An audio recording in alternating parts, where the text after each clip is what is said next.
예, 앞서 전해드린 대로 어제 국회 운영위에서 열린 대통령실에 대한 현안질이 상당히 뜨거웠습니다. 가장 핵심은 한 개의 전화번호였죠.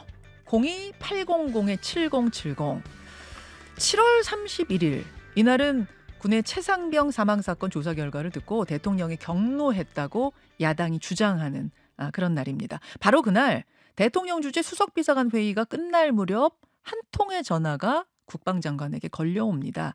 그 전화가 바로 02800-7070이라는 건데요. 이 전화를 받은 직후 장관은 그 조사 결과 경찰로 이첩시키지 말라 이렇게 지시를 했다는 겁니다. 아니 바로 전날 결재 서류에 사인하면서 조사 잘했다고 칭찬까지 했던 장관이 왜 돌연 이첩을 중단시켰을까? 혹시 그 한 통의 전화와 이첩 보류 사이에 상관관계가 있는 건 아닌가? 이 부분을 밝혀내려면 그 전화가 도대체 대통령실 어디에서 걸려온 전화인지를 알아야 하는데 800-7070 어디 전화인지를 알 수가 없다는 겁니다. 그래서 어제 그 부분에 대한 추궁이 있었던 건데요. 자세한 상황은 국회 운영위 소속이죠. 개혁신당 천하람 원내대표와 얘기 나눠보겠습니다. 어서 오십시오. 네, 안녕하세요. 개혁신당 천하람입니다. 어제 몇 시에 끝난 거예요? 11시 조금 안 돼서 끝난 것 같아요. 네. 정말 오랫동안 아주 그렇죠. 치열하게 12시간 넘게 그 토탈 시간으로는. 네. 대단한 열기였습니다. 천하람 의원은 어제 도표까지 만들어서 그 02800-7070 미스터리에 집중을 하시던데 네. 사실은 그 무렵에 이종석 국방장관하고 윤 대통령이 뭐 개인 폰으로 통화한 것도 있고 통화가 여러 개잖아요. 그렇죠. 유독 그 800-7070에 집중하시는 이유는 뭡니까? 일단 기본적으로 말씀하신 것처럼 이제 결정적인 타이밍에 내선 전화로 전화가 갔고요. 그리고 대통령께서 개인 전화를 이용해서 통화를 여러 차례 했다는 게 이미 뭐 다양한 경로로 재판 과정에서나 뭐 자료 조회를 통해서 나왔는데 왜 800-7070은 죽어도 안 알려주려고 하는 걸까? 북에서 보고 있다라는 얘기까지 하면서 얘기하시더라고요. 제가 봤을 때 어제 운영위 청문회가 그렇게까지 흥미롭진 않아서 북에서 얼마나 열심히 봤는지 잘 모르겠는데 그러니까 오히려 더 궁금해지는 거예요. 잠깐 그 장면 직접 보고 올까요? 네. 예. 정진석 대통령 비서실장께서 존경하는 곽상원 의원님 질의에 대해서 대통령실 전화번호는 일체 기밀이다라고 답변하셨습니다. 근데 제가 정해 중에 제가 사용하는 명함관리 서비스를 이용해서 한번 검색을 해봤더니 대통령실 지금 전화번호가 제가 좀 가려놨습니다만은 다 버젓이 공개가 됩니다. 02800에 7 이런 식으로 해서 성함과 지금 사용하는 전화번호들이 다 이렇게 공개가 되고 있거든요. 만약 지금 말씀하신 것처럼 대통령실의 전화번호가 일체 기밀이라면은 대통령실 직원들은 기밀 사항을 동네방네 떠들고 다녔다라는 얘기가 됩니다. 이건 천하람 의원의 목소리가 나간 거고 정진석 의원의 답변은 지금 준비가 안 된 것 같은데 정진석 의원은 그렇게 얘기했죠. 이거는 북에서 좀 보고 있기 때문에. 그리고 뭐 그래도 또 공정하게 하자면 기존 문재인 정부를 포함한 다른 정부들에서도 대통령실 전화번호가 공개된 적이 없다. 뭐 이렇게 답변하셨고 저도 그 부분을 찾아보니까 일정 부분 사실인 것 같긴 합니다. 그런데 이제 아까 말씀하셨던 것처럼 결국 일단 저도 이제 제가 방금 아까 얘기한 게 02800 그다음에 7까지 넣어서 검색해도 주르륵 나오고요. 뭐 구글링 하신 분들, 챗GPT에 물어보신 분들도 뭐 많은 번호들이 공개되어 있다. 근데 유독 7070을 공개하지 못하는 이유가 뭐냐? 그래서 걸어보셨어요? 그렇죠. 물어봤고 이제 속어법으로 이제 계속 지워 나갔었습니다. 비서실장님께도 정진석 비서실장께도 비서실장님 번호냐? 아니다. 안보실에도 안보실 번호냐? 아니다. 그러면 저희가 궁금한 것이 이렇게 끝까지 못 알려주겠다라는 거는 한 두 가지 정도 가능성 아니냐. 첫 번째는 대통령 본인 내지는 대통령이 관장하는 부속실 같은 대통령의 수족처럼 움직이는 인물의 번호거나 여기까지는 뭐 그렇다 치는데 이거는 그냥 음모론입니다만 아니라면 혹시 김건희 여사나 김건희 여사의 지위를 받는 인물이 사용하는 번호는 아닌가. 그렇기 때문에 이렇게까지 결사적으로 절대 못 알려주겠다. 여야에서 합의하는 한 명씩만 보자 그래도 못 보여주겠다라고 하는 것 아닌가. 그런 의구심이 오히려 음모론적 의구심이 드는 그런 장면이었던 거죠. 너무 못 알려주겠다고 하니까. 네. 지금 그러니까 대통령이 장관한테 전화한 거, 차관한테 전화한 거, 뭐 이것도 다 지금 드러난 그렇죠. 거고, 또 다른 부서 그 참모들하고 전화한 것도 다 드러난 마당인데 네. 왜 그거 하나만 안 알려주느냐? 그렇죠. 그러면은 그 참모, 그 라인의 누군가가 아니기 때문에 말 못하는 상황 아니냐 지금 그렇게 보신다는 거예요? 네, 저는 그렇게 뭐랄까요, 의구심을 가질 수밖에 없는 거죠. 대통령의 적법한 지위 내지는 적절한 지위를 받는 라인이라면 대통령의 개인 전화 사용도 이렇게 많이 드러난 마당에 뭐 이렇게까지 감춰야 되나? 어제 그건 안 물어보셨어요? 그거 혹시 네. 김건희 여사가 쓰시는 폰이냐, 뭐 아니면 그 측근이 혹시 쓰신 거냐 이런 건 안 물어보셨어요? 여야가 너무 일촉즉발이고 뭐 조금만 하면 손가락질하고 막 이렇게 난리치고 그러시는 상황이라 그렇게까지는 안 물어봤습니다. 알겠습니다. 이건 어디까지나 야당에서의 추정, 그렇게까지도 지금 생각하는 단계다라는 말씀이신 건데 아무튼 그 번호는 어딘지 어제 알아내진 못하신 거고요. 네, 그렇습니다. 그 7월 31일 통화 외에도 또 주목받는 날이 8월 2일 아니겠습니까? 그렇죠. 이날은 이제 대통령 개인 폰이 등장하는 날인데 왜냐, 대통령이 그때 여름 휴가 중이었거든요.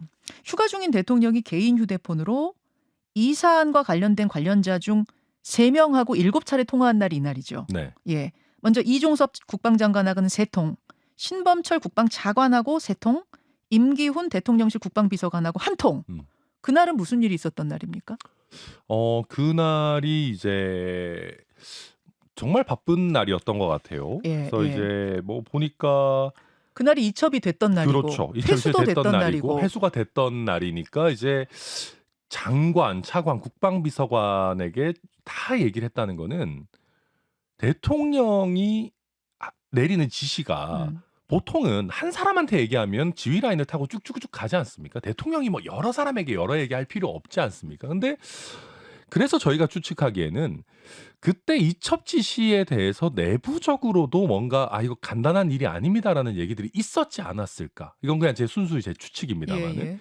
그렇기 때문에 장관에게도 전화하고 차관에게도 전화하고 국방비서관에게도 전화할 정도로. 그래서 조금 정정할 것은 차관 같은 경우에는 차관이 먼저 전화를 했더라고요. 그렇죠, 약간 그렇죠. 뭐 보고하듯이 전화한 게 아닌가 지금 이런 얘기가 나오는 거죠. 그러니까 그런 정도라고 한다면은 이것이 굉장히 뭔가 이슈가 있을 만한 참 이렇게 조심스럽게 접근해야 될 만한 일이 아니었을까라고 추측이 되는 대목이고요. 특히 말씀하신 것처럼 뭔가 결정적인 시기에 그 앞뒤로 해서 계속 뭔가 대통령실에 7070이 등장하고 대통령이 휴가가 있는 대통령의 개인 전화가 등장하고 하니까 이것이 과연 일상적인 업무겠느냐. 뭔가 비정형적인 특수한 지시를 내렸던 사항이 아닌가 그렇게 보여지는 것이죠. 물론 이 부분에 대해서 대통령실의 답변은 우즈베키스탄에 출장 가 있는 이종섭 장관한테 방산 관련 업무를 지시하기 위해서 대통령이 휴가 중이었지만 그런 업무들을 처리한 것이다. 그런 전화였다라는 이야기를 했습니다. 네, 대통령께서 휴가 중에도 이렇게 경무에 시달리신다니 뭐라 말씀드릴 수 있겠습니까? 근데 대통령 예전에 무슨 휴가 가셨다고 해가지고 미 하원 의장이 방한했는데도 안 만나고 그러시지 않으셨어요? 그렇던가요? 예, 그러셨던 대통령께서 휴가 시절에 이런 일상 업무에 대해서 이렇게까지 전화를 하셨을까? 잘 믿어지지가 않죠. 결국 이 모든 가설의 기저에는 뭐가 깔려 있냐면요. 대통령이 박정훈 대령이 이끄는 그 군 조사당 조사 결과를 듣고 경노했다. 여기서부터 시작하는 거예요.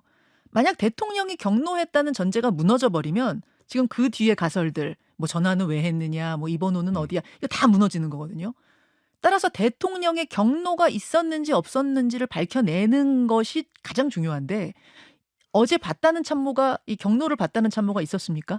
계속 이제 대통령실에서 전략을 확실하게 세우고 나온 것 같습니다.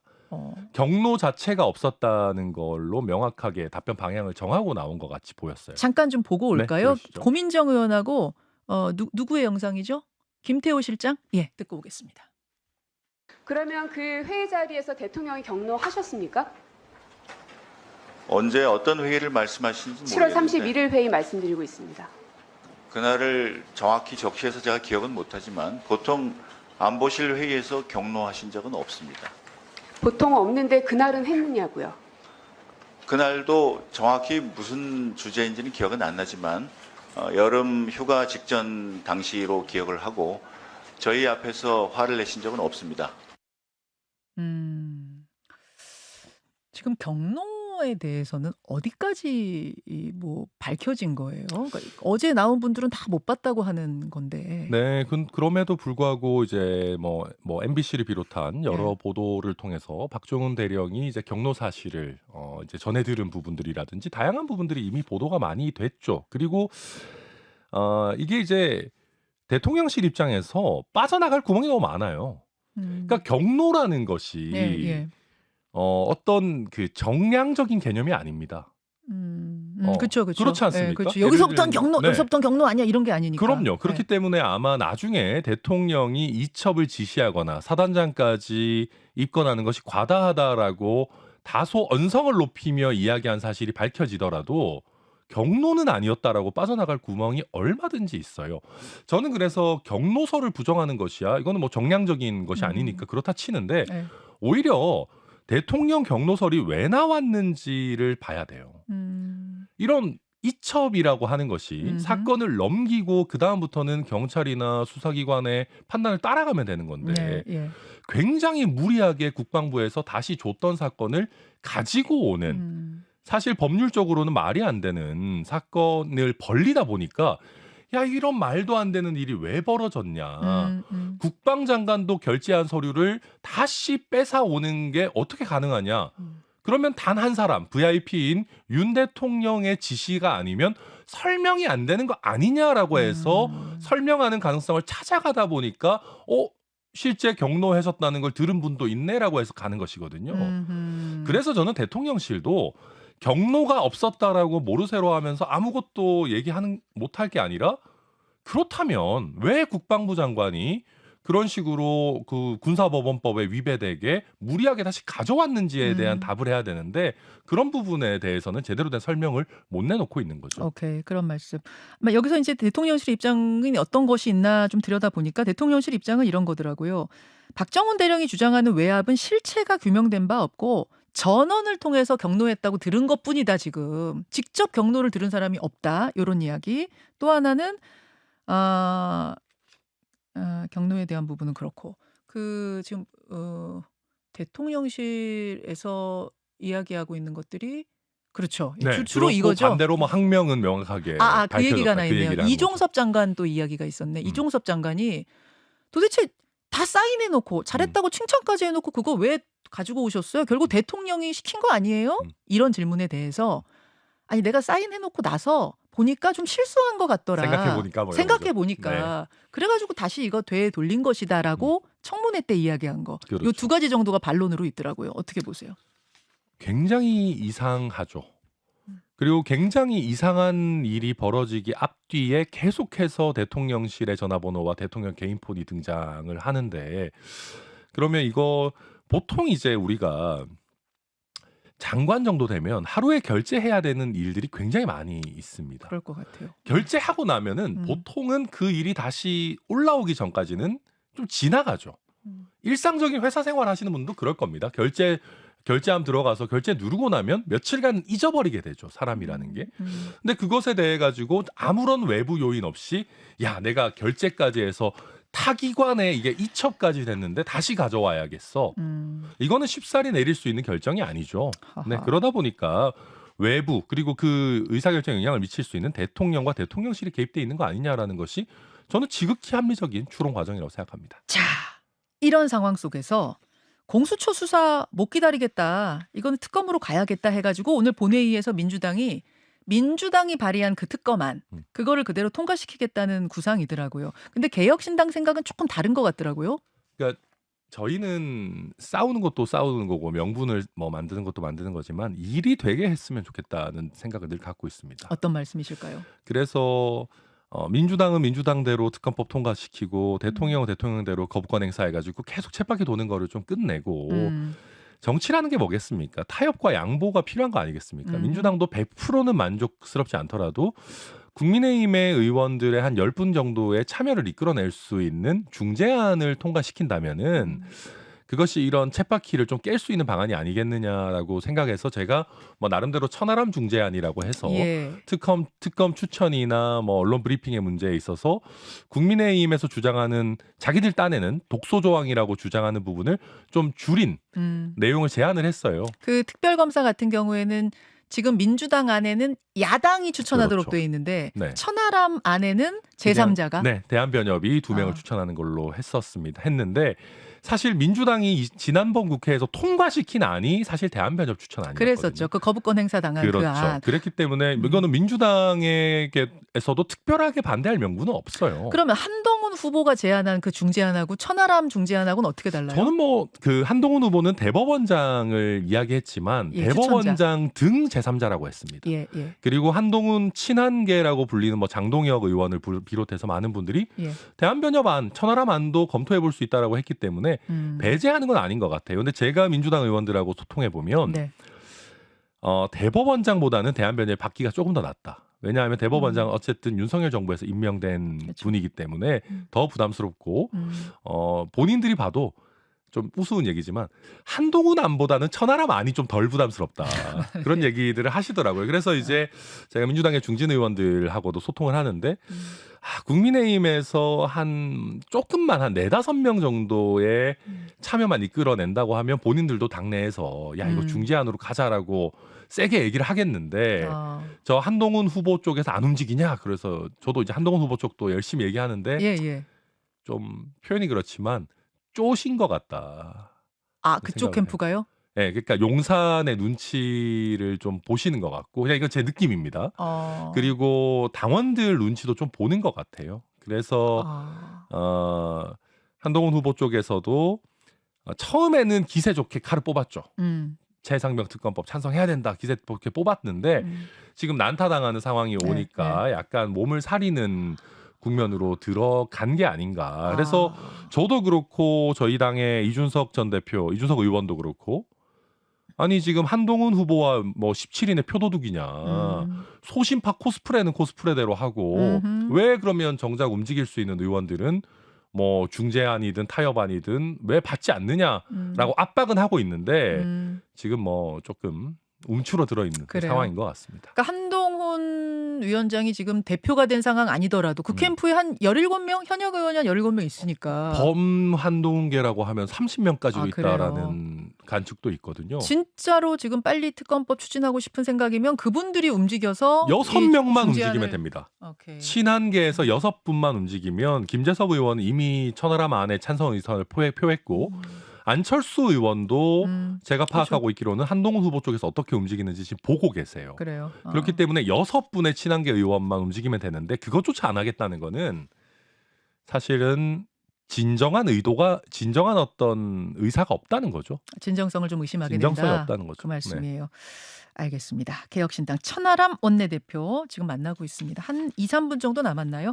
어제 김건희 여사가 받은 디올백에 관한 질의도 천하람 의원이 하셨더라고요. 잠깐 보고 오겠습니다. 지금 제가 보고받은 바로는 의원님, 김건희 여사가 받은 디올백은 있는 포장 그대로 청사내에 보관 중인 것으로 알고 있다. 뭐 제가 보고받은 것은 이게 전부입니다.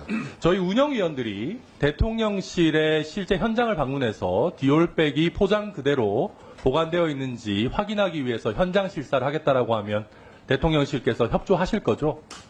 대통령실 시설 전역이 보안구역이기 때문에 그건 규정을 좀 살펴봐야 되겠습니다. 아니 저희가 무슨 뭐 테러리스트들도 아니고 여야의 국민의 대표인 국회의원들이 특정한 공간, 뭐 지금 뭐 국가 기록물을 보관하고 있는 층에 해당 디올백이 위치한 곳만 방문해서 한번 보겠다고 하는데 그게 뭐 큰 위협이 됩니까?